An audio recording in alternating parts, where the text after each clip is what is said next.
హాస్టల్‌లో ఉన్నటువంటి సమస్యలు అడిగి తెలుసుకోవడం, వాళ్ళకు నేను చెప్పేటువంటి క్రమంలో హాస్టల్‌లో జరుగుతున్నటువంటి అంశాలపైన వాళ్ళు పోరాటం కొనసాగించారు.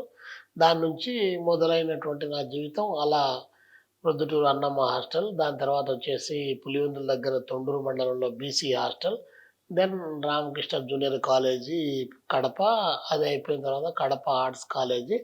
అట్లా నేను అంచెలంచెలుగా విద్యార్థి దశ నుంచే హాస్టల్‌లో ఉన్న సందర్భంలోనే హాస్టల్‌లో జరిగేటువంటి విద్యార్థుల పైన జరిగేటువంటి వేధింపులకు వ్యతిరేకంగా నాడే ఏఎస్ఎఫ్ నాయకత్వానికి చెప్పి వారితో కలిసి ఉండడం. తర్వాత ఏకంగా బీసీ హాస్టల్‌లోకి నేను చేరినప్పుడు నేనే ఉద్యమానికి ఎయిత్, నైన్త్ క్లాసుల్లోనే నేను ఉద్యమానికి నాయకత్వం వహించి విద్యారంగ సమస్యల పైన ఏఎస్ఎఫ్ వాళ్ళు కరపత్రాలు పంపిస్తే, ఆ కరపత్రాలు పట్టుకొని స్కూల్స్ అన్నీ గూడా సమ్మె చేసేటువంటి పద్ధతుల్లో ప్రయాణం చేయడం అనేది జరిగింది.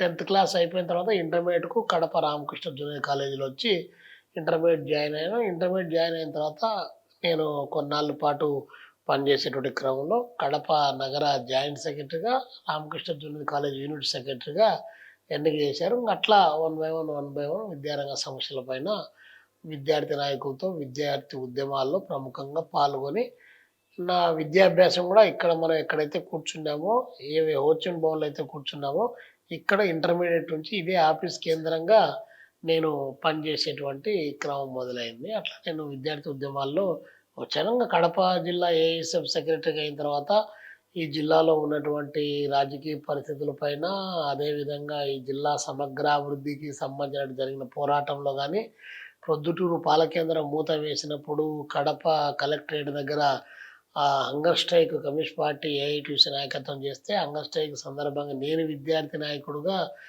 వీరోచితమైనటువంటి పోరాటం జిల్లా వ్యాప్తంగా విద్యార్థులను వీధుల్లోకి తీసుకొనొచ్చినటువంటి ఘటనలు గాని, ఆ సందర్భంగా పోలీసులకు, కమ్యూనిస్ట్ పార్టీ కార్యకర్తలకు జరిగినటువంటి లాఠీ చార్జీలు గాని, చాలా పెద్ద విరోచన పోరాటం జరిగింది.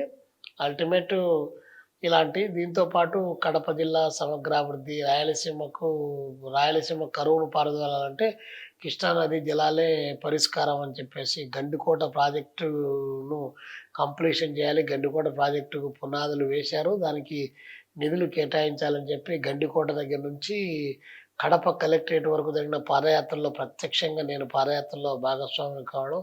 తర్వాత తాగునీరు, సాగునీరు కోసం, నీటిపారుదల ప్రాజెక్టుల కోసం అటు పూర్వామిళ్ళ దగ్గర నుంచి ఇటు జిల్లాలో ఏ ప్రాంతంలో ఏది జరిగినా దాంట్లో భాగస్వామి కావడం అనేటువంటిది నేను విద్యార్థి దశలోనే ఇలాంటి పోరాటంలో ప్రముఖ పాల్గొన్నా.